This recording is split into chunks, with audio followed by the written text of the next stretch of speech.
berbicara mengenai panggilan Abraham, bahwa sejak Kejadian pasal 12 ibarat satu spot, maka fokusnya diarahkan pada pilihan Abraham sebagai bapak orang percaya.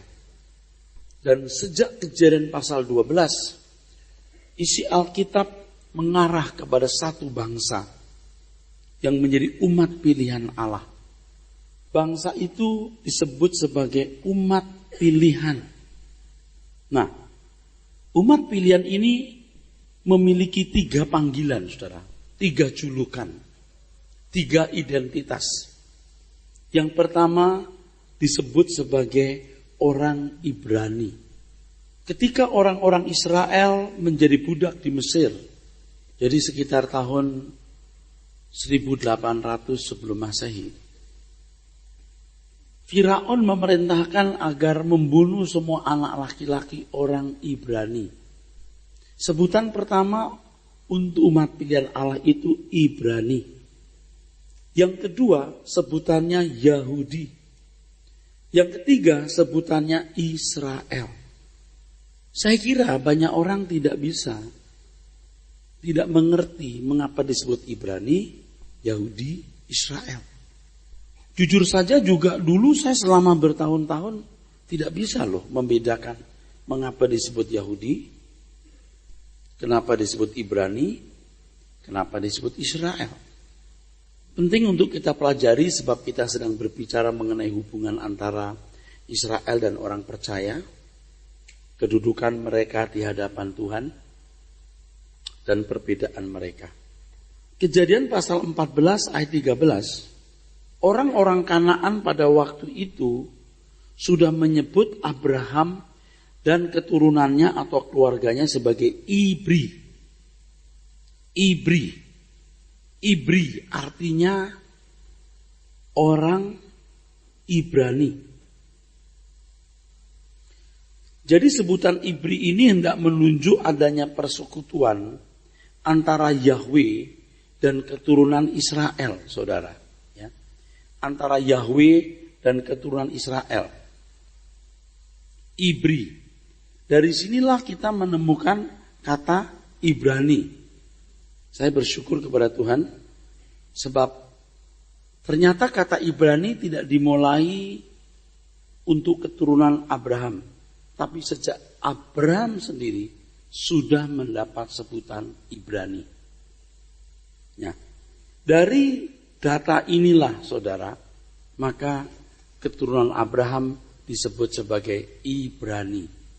Jadi sebutan Ibrani dari kata Ibri ini, saudara, sudah mulai muncul atau ada ya sejak Abraham. Jadi bukan ada belakangan, tapi ada sejak Abraham. Dan ini bisa memberikan satu verifikasi, saudara. Lalu kata kedua adalah Yahudi. Kata Yahudi ini berhubungan dengan kata Yehuda.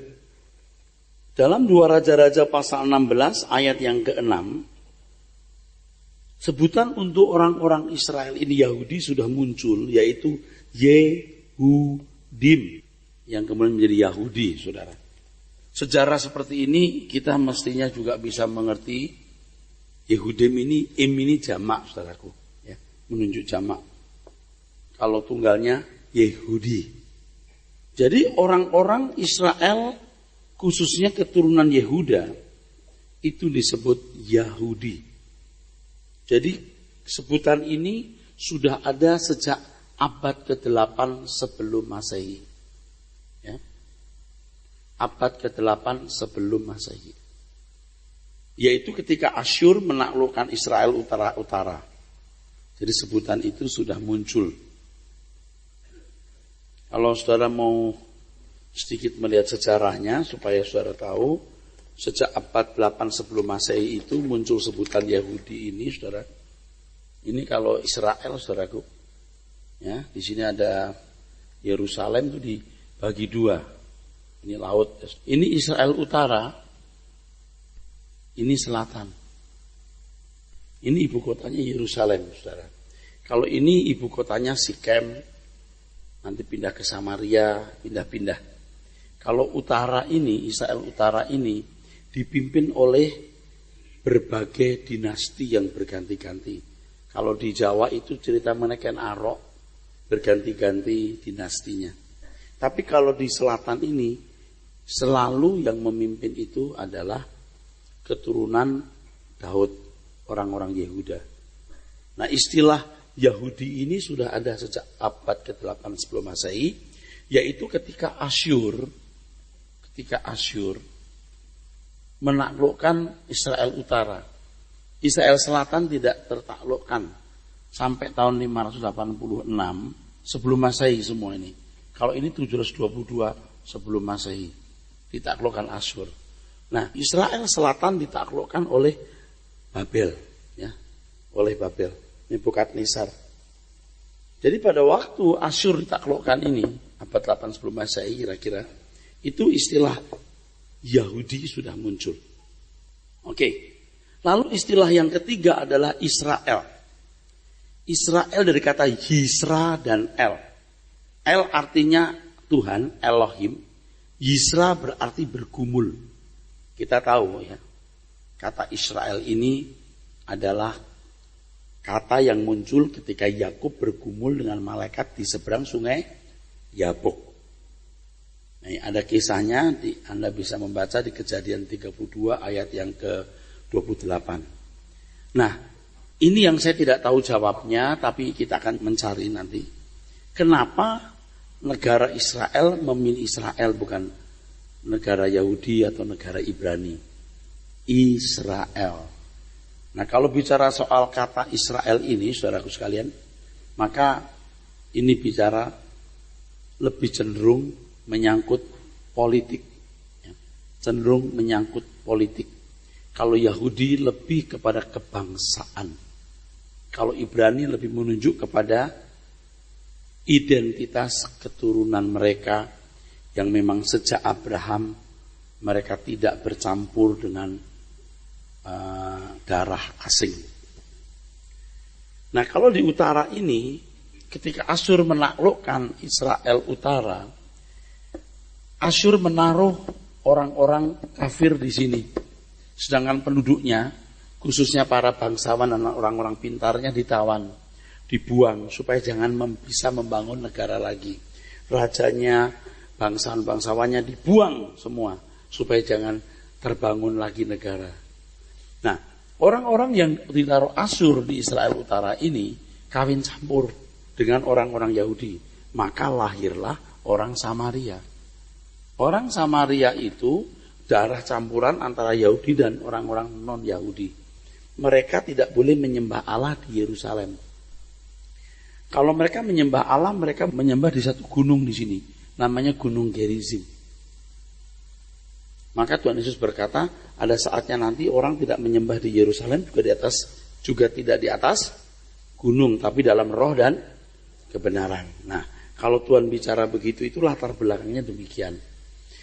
Orang Samaria tidak boleh mengikuti ibadah di Yerusalem, dianggap sebagai bukan orang Yahudi. Tapi mereka orang-orang yang merasa sebagai orang Yahudi yang harus menyembah Allah Yahweh. Maka membuat penyembahan sendiri di Gerizim. Bukan menyembah Allah lain, menyembah Yahweh. Tapi dengan cara sendiri, tidak seperti orang-orang Yahudi yang tidak bercampur darah campuran.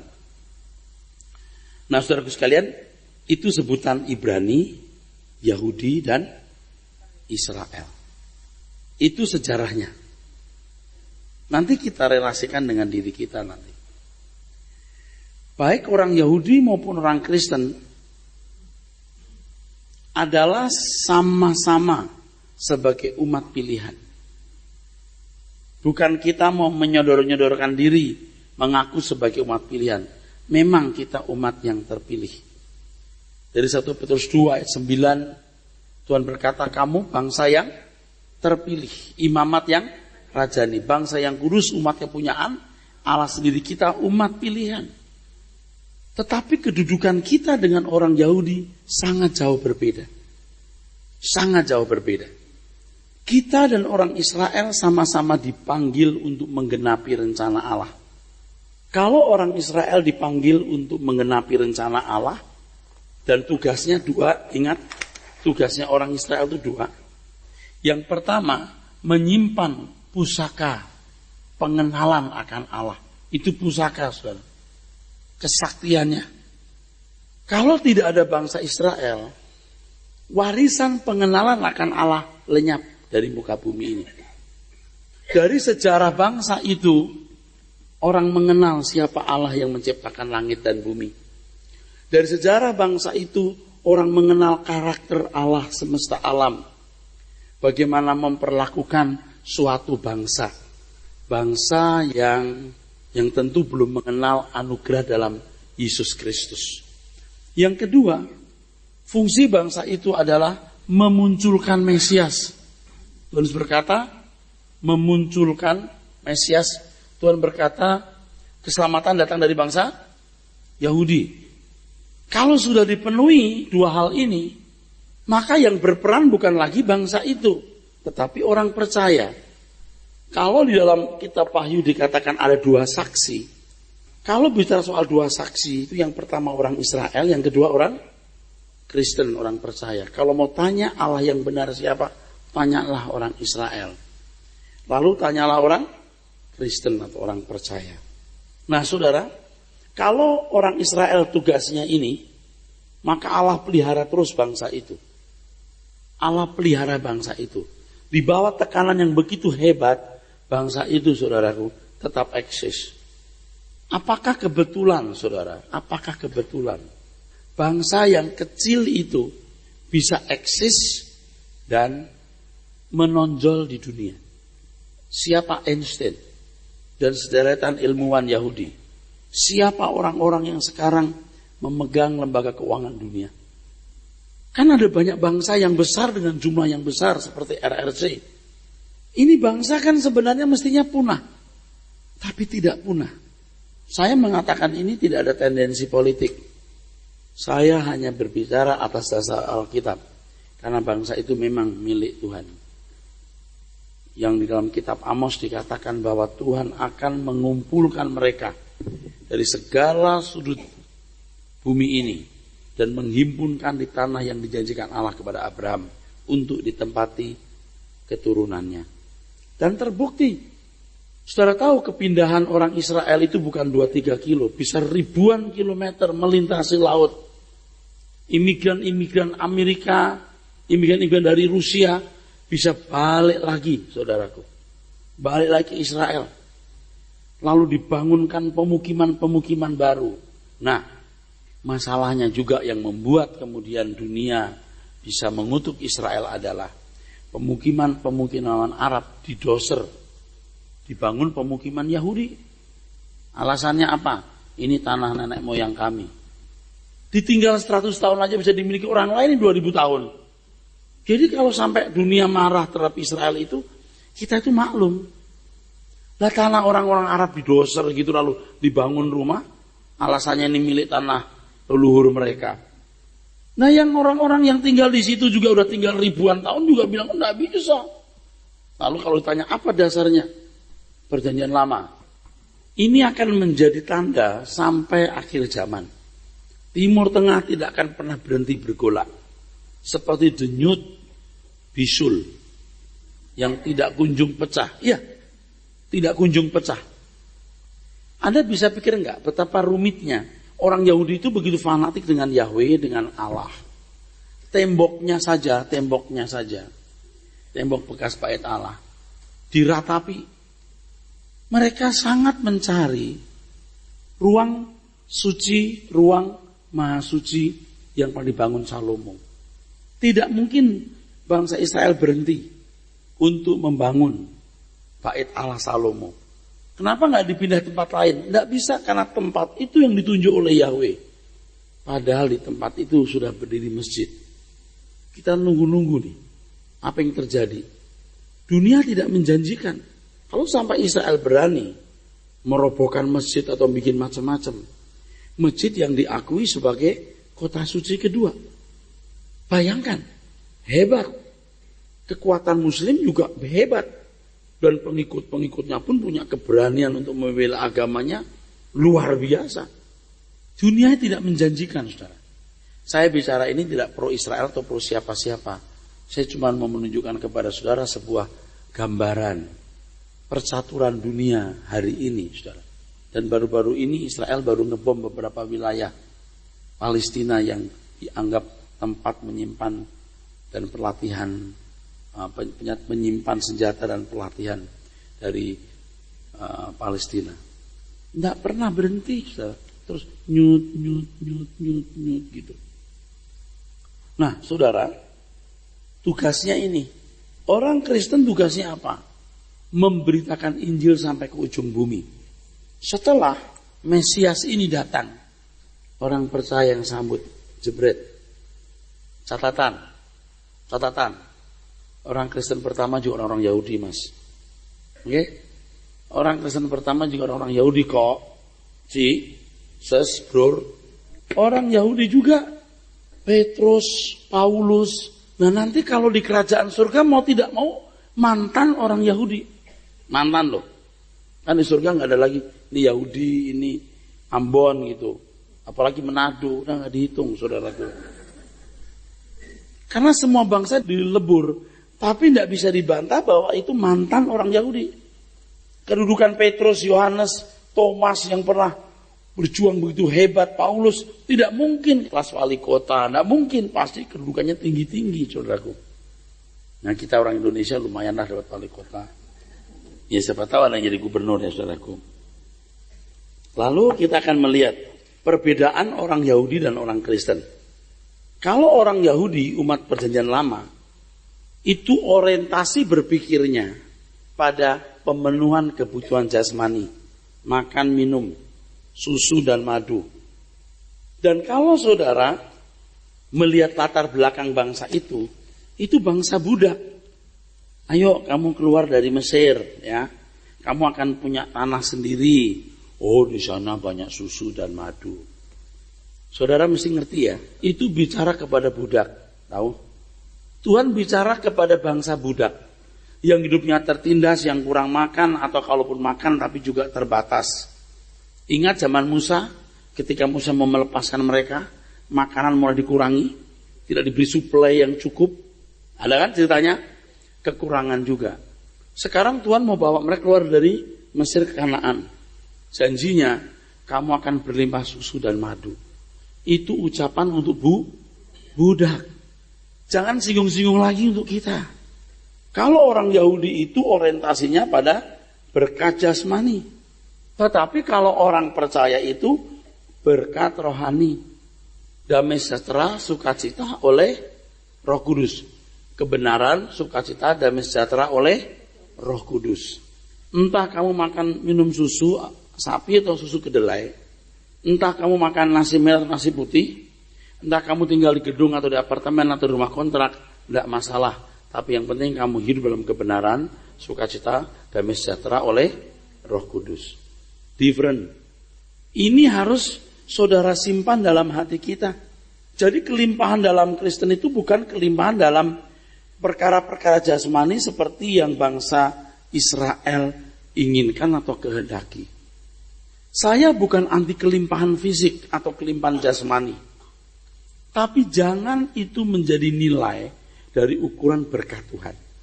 Kalau Tuhan Yesus berkata, aku datang untuk memberi hidup, supaya mereka memilikinya dalam segala kelimpahan, itu bukan jasmani. Kelimpahan itu artinya tinggi dalam kualitas. Very highly in quality. Perisos. Kebenaran ini kalau dimengerti pendeta, dia nggak sembarangan ngomong. Seperti yang sering kita dengar selama ini. Seakan-akan umat pilihan itu akan dimanja-manja, dicayang-cayang. Umat pilihan untuk orang Israel dengan orang Yahudi beda. You lihat itu Kristen hari ini. Tapi ribuan ratusan tahun banyak tempat di mana orang Kristen teraniaya loh. Jangan berpikir picik. Kebetulan kita di Indonesia. Di mana semua agama boleh menjalankan ibadahnya dengan bebas. Dan punya persamaan hak-hak. Walaupun prakteknya banyak diskriminasi. Tapi kita nggak persoalkan itu, ya toh. Nah, saudara, kita harus mengerti bahwa bangsa budak yang primitif, keras kepala dan harus dididik dalam kurun panjang ini supaya menjadi bangsa yang beradab, tidak boleh disamakan dengan kita. Nih, Anda mesti tahu terbuka ya. Kalau bilang soal Israel itu, Israel zaman kapan? Nih, ini tolong diingat ya saudara. Tahun 1440 sebelum Masehi. Itu keluar dari Mesir. Ini kira-kira tahunnya ya. 1400 sebelum Masehi. Kan 40 tahun di padang gurun kan? Sampai di Kanaan. Betul saudara? 2 kali 700. Angka 7 luar biasa ya. Pas-pas gitu ya. Tahun 722. Ini kan cuma 700 tahun. Ini pun juga jatuh bangun dikuasai oleh orang asing. Nanti muncullah Filistin, muncullah Edom, muncullah Moab. Lalu Tuhan mengutus hakim-hakimnya gitu kan ya. Selama ini menderita sampai zaman Raja Saul. Raja Saul ditolak Tuhan, lalu Daud. Daud punya anak Salomo punya anak Rehabeam. Lalu sejak Rehabeam terpecah dua. 722 yang selatan tadi runtuh oleh Asyur, runtuh. Ini Israel mana? Utara. 586, wah ini sebelum Masehi semua, maaf ya. Ini SM semua nih. Ini runtuh juga Yehuda. Sejak ini sudah nggak punya negara, Pak. Sejak ini sudah nggak punya negara. Jatuh ke tangan Mesir, jatuh ke tangan Syria, jatuh ke tangan Yunani zaman Alexander the Great tahun 320 sebelum Masehi, 330 sebelum Masehi. Lalu jatuh ke tangan orang Roma tahun 160 sebelum Masehi. Ini penting, Roma masuk Palestina ini. Roma masuk Palestina. Tuhan Yesus lahir abad 1, ini sebelum Masehi, tahun 160. Lalu tahun 70 Masehi, 70 Masehi, hancur, udah. Sekarang saya mau tanya, kalau bisa soal bangsa Israel itu bangsa Israel yang kapan? Kapan makmurnya? Saya mau tanya. Petanya itu di situ. Saya mau nanya, kapan Israel itu makmur, jaya raya? Hanya pada zaman Daud dan Salomo. Selebihnya bangsa itu juga bangsa yang sulit. Kalau ada kisah-kisah mengenai keperkasaan Allah lewat Yosafat lah, apalah. Itu secuil-secuil insidentil temporal kisahnya. Anda lihat sejarahnya. Coba kapan? Walaupun bangsa itu orientasinya pada pemenuhan kebutuhan jasmani, tetapi kemakmurannya juga tidak ada, Pak. Kalau orang Cina bisa 5.000 tahun menguasai negerinya sendiri. Orang Israel cuma 700, itu pun bolak-balik dikuasai bangsa asing, ups and down, jatuh bangun. Saya nggak ngerti kalau orang itu mikirnya, wah Israel disayang-sayang Tuhan, hebat gimana. Nggak tahu kapan hebat, hanya zaman Daud dan Salomo. Selebihnya enggak. Kalau lihat cerita raja-raja, sampai dicungkil matanya, diseret, ditelanjang, itu raja-raja Israel. Tragis-tragis saudara. Even bahkan orang Yahudi, orang Israel yang orientasinya berkat jasmani, makmurnya juga nggak lama kok. Betul nggak Pak? Coba kalau Anda tahu begini, seperti saya tahu, frustasi nggak? Frustasi kalau digambarkan tuh kayaknya Israel tuh hebat banget itu. Hebatnya di mana? Ini bangsa yang termehek-mehek. Tapi kesetiaan Tuhan luar biasa. Tahun 70 kan diporak-porandakan tuh. Sudah habis tuh. Akhirnya banyak orang-orang non-Yahudi, khususnya bangsa Arab masuk ke Yerusalem. Ya. Sampai tahun 688 Masehi, Masjid Al-Aqsa dibangun oleh Abdul Al-Malik. Di atas Bait Allah. Punah sudah saudara bangsa itu. Simbol kemakmuran dan kebanggaan bangsa itu lenyap saudara. Memang Tuhan juga tidak butuh lagi Bait Allah. Karena Bait Allah yang sesungguhnya sudah dipindahkan dari Yerusalem lalu di hati orang percaya. Hebat nggak firman Tuhan itu? Kalau Anda duduk di sini belajar lihat begitu itu mahal. Maaf ya bukan sombong. Pendeta aja sering nggak ngerti. Bahkan sekolah teologi pun kadang-kadang nggak jeli. Kau juga jeli lihat loh. Baca secara bangsa Israel, kapan sih mereka makmur, berapa lama sih? Kalau dinasti-dinasti di Cina bisa umur ribuan tahun, ratusan tahun. Israel 30 tahun ganti, 70 tahun ganti, 20 tahun ganti, 5 tahun ganti, gonta-ganti, perang dan segala macam. Kalau Anda pergi ke Cina, nggak usah Cina lah, Anda ke Jawa aja. Warisan keraton, kerajaan masih ada, betul? Kalau di sana nggak ada. Yang ada bait Allah yang udah runtuh itu. Kalaupun ada istana, istananya Herodes, bukan istananya Daud. Apa sih kebesarannya? Anda lihat deh. Kalau di Cina masih ada gunung-gunung mega itu umurnya ribuan tahun. Nilai seninya dahsyat. Saya udah ke Israel beberapa kali. Nggak ada yang hebat-hebat amat. Cuman karena di situ pernah Tuhan Yesus memakai tubuh daging.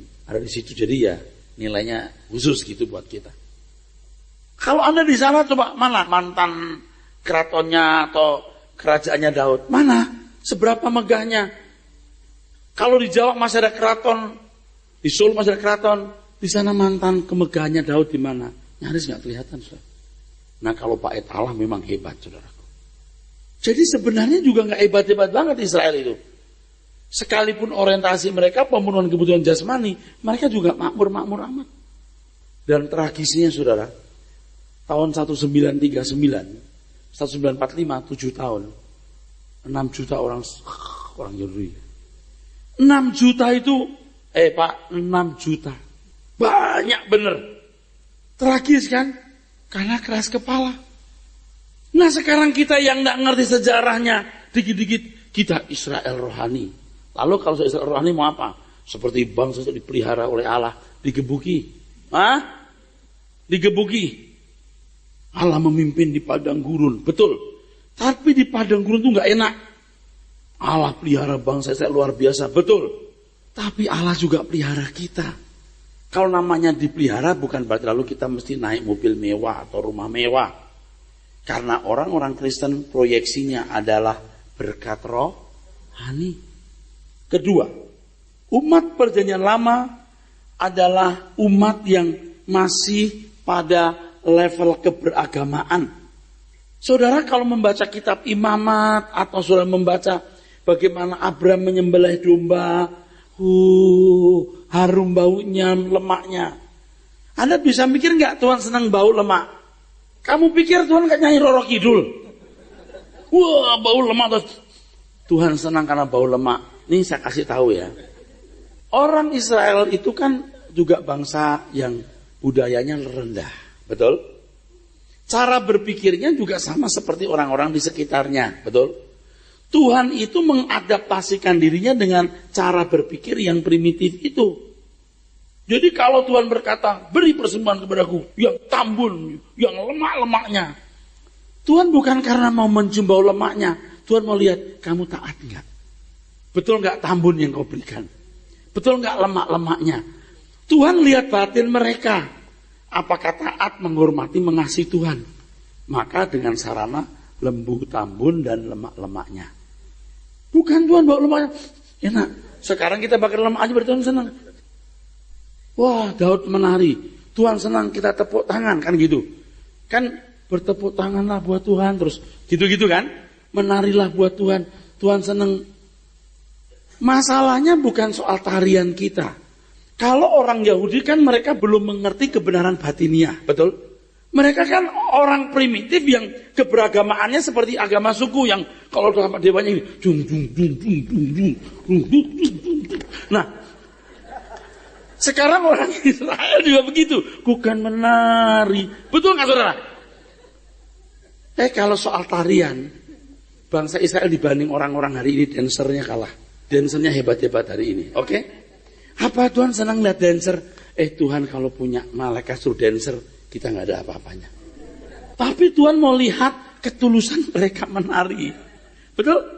Kalau orang-orang agama lain, wah nari untuk dewanya gitu. Orang-orang Yahudi juga, tapi itu Allah Israel. Nangkep saudara?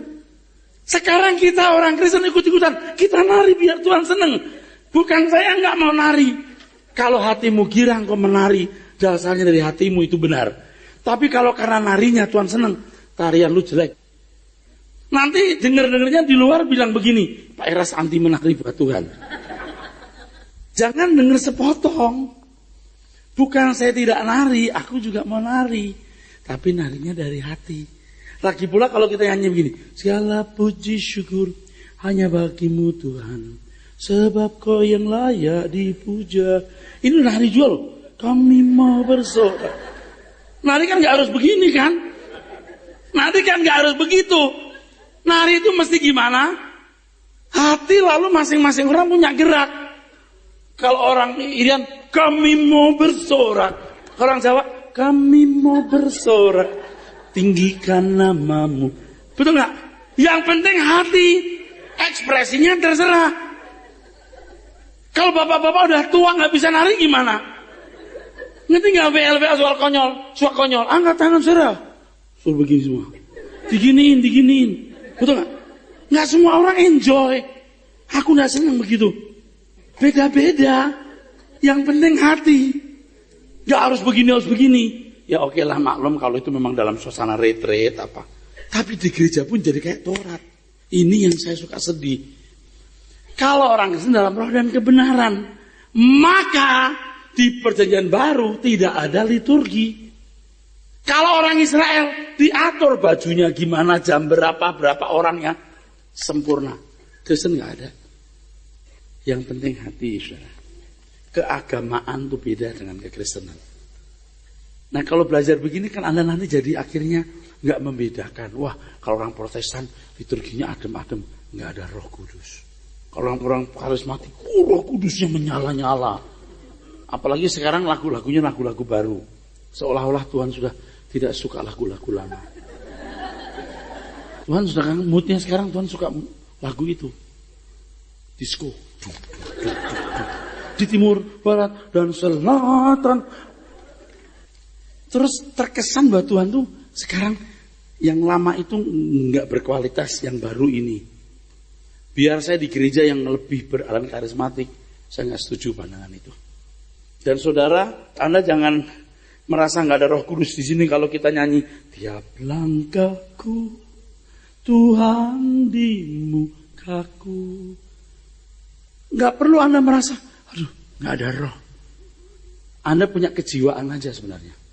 Secara psikologi itu, Anda merasa kurang bergairah, itu hanya karena irama.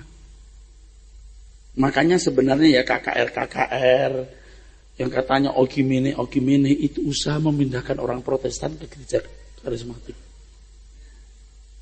Karena irama jiwanya berubah. Kalau biasanya di gereja kan, di gereja Protestan, hormat bagi halabab, hormat bagi anaknya. Terus diganti di gereja-gereja Protestan. Allah kita heran dan besar. Allah yang heranlah.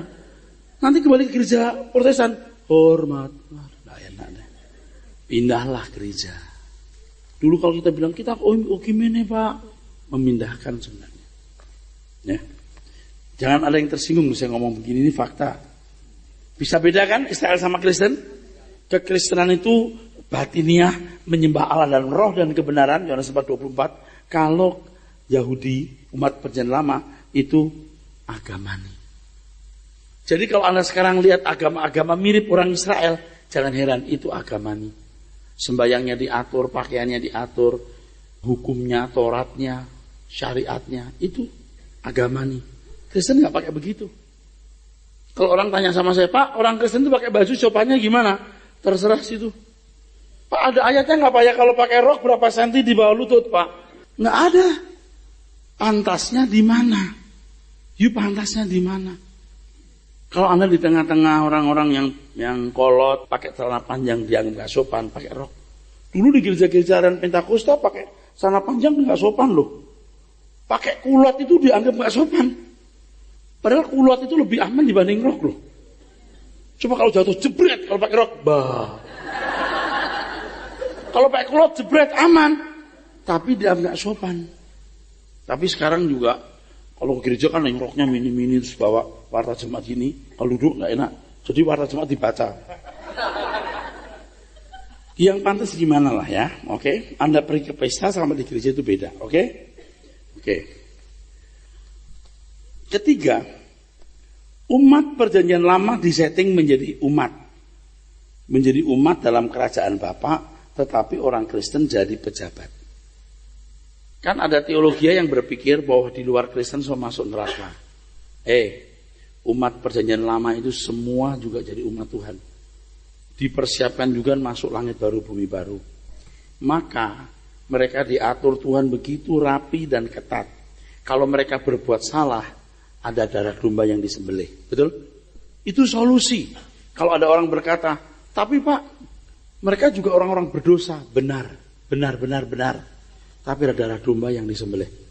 Kamu jangan pikir darah domba gak punya pengaruh. Darah domba itu adalah voucher dari darah Yesus. Nanti saya ngomong lagi secara khusus soal ini. Ya. Ini zaman sebelum salib. Tidak ada salib, tapi darah domba yang dipakai. Ini voucher. Belum ada salib. Ini dulu vouchernya. Begitu Tuhan Yesus disalib, kebayar. Maka jangan heran kalau ada orang-orang saleh yang di hadis yang tidak nyaman diangkat. Karena sudah digenapi. Nah, orang-orang Yahudi dulu memang betul banyak yang tidak benar, salah, nggak ada yang benar bahkan ya. Tapi darah domba ditumpahkan ini. Mereka nanti masuk dunia akan datang sebagai masyarakat. Jadi kalau orang tanya, Pak nanti di surga emangnya ada pemerintahan? Ada. Masyarakatnya siapa? Paling tidak nih orang-orang Yahudi. Paling tidak. Nah bagi orang non-Yahudi gimana Pak?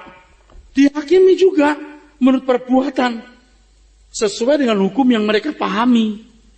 Tapi nggak ada yang benar kan Pak? Nggak ada, tapi darah domba itu untuk semua orang di muka bumi. Maka dikatakan, lihatlah anak domba yang menghapus dosa dunia. Kosmo. Dosa dunia bukan dosa individu. Dunia. Nah kalau umat perjanjian baru itu menjadi pejabat. Ini bahasa gampangnya. Memerintah bersama-sama dengan Tuhan Yesus. Makanya kita tidak boleh disamakan dengan orang-orang Yahudi. Mereka kelasnya kelas masyarakat, Anda kelasnya kelas bangsawan. Beda saudara? Maka Tuhan berkata nanti, aku makan minum dengan orang-orang dari berbagai bangsa. Sedangkan anak bangsa itu cuma melihat. Betul nggak? Kita itu disetting jadi pejabat. Jangan kita menyamakan diri dengan orang-orang Yahudi. Beda saudaraku sekalian. Jadi kalau umat perjanjian lama masih duniawi, maklum karena memang mereka tidak disetting menjadi sempurna. Mereka digiring menuju Kanaan duniawi. Kita digiring ke Kanaan surgawi. Sejak di dunia kita sudah dilatih untuk memiliki karakter Bapa, karakter Tuhan Yesus. Supaya suatu hari kelak kalau dunia berakhir, mereka juga masuk dunia akan datang. Sebagai anggota masyarakatnya. Oke, keempat. Umat perjanjian lama memiliki standar kesucian dekalog. Dekalog itu 10 perintah Allah. Kalau orang percaya standar kesuciannya Kristus. Amin. Jauh beda kan? Dekalog 10 perintah Allah itu Pak, Bu, juga dimiliki semua bangsa di dunia. Karena Allah menulis dekalog di dalam hati semua orang. Amin. Di Cina sana, orang gak pernah diajar. Dekalog sudah tahu harus menghormati orang tua. Membunuh itu salah, gak boleh mencuri. Di seluruh bangsa dunia. Kok bisa tahu? Karena Tuhan mengatakan Dia menulis Taurat di dalam hati manusia. Di dalam hati manusia. Dan orang akan dihakimi menurut perbuatannya. Sedangkan kesucian kita, standarnya Kristus. Kerja keras Pak. Kalau ilmu agama bisa dipelajari beberapa bulan, sudah tahu isinya. Tapi mengenal pribadi Kristus, saya sudah berapa kali ngomong, gelap. Seperti Yesus itu gelap. Rendah hati seperti Yesus, gimana coba? Lemah lembut seperti Tuhan Yesus, gimana coba? Gelap. Nah saudara, standarnya itu seperti Kristus. Tapi gelap, rendah hati yang bagaimana, lemah lembut yang gimana, waduh nggak jelas ya. Belajar terus, maka perlu waktu panjang, betul? Ibarat orang sekolah itu sarjana. Kalau misalnya orang Israel itu kelas SD, paling tidak SMP. Kalau orang percaya sampai jadi sarjana. Yang kelima, umat lama yang ada sebelum zaman Tuhan Yesus, itu hubungannya dengan Allah Bapa. Itu hubungan antara umat dan Allah. Belum punya keintiman seperti umat perjanjian baru, hubungannya adalah hubungan anak dan bapak dalam keintiman yang tidak terbatas. Nah sekarang Bapak Ibu, dengar nih. Daud dan beberapa tokoh iman yang lain itu keintimannya sudah luar biasa loh. Seperti Daud misalnya. Daud sudah punya pengakuan begini. Yang ku ingini Engkau saja, tinggal dalam kehendak rencanamu. Yang ku ingini Engkau saja. Kelasnya Daud sudah. Satu hal aku minta kepada Tuhan, itulah yang ku ingini.